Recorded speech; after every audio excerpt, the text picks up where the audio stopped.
Tambay mga kabangkit, wala pa tayong LC. Ayan. Ang ating kasing ginamit na makina ay low speed, kaya kailangan natin ng number 13 na LC na 3/4 yung butas. Ayan.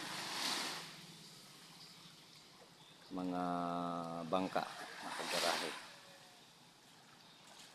Tapos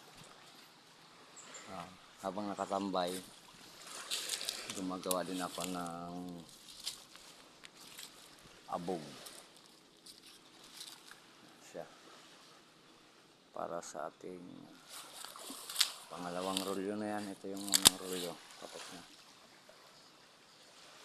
karga na natin.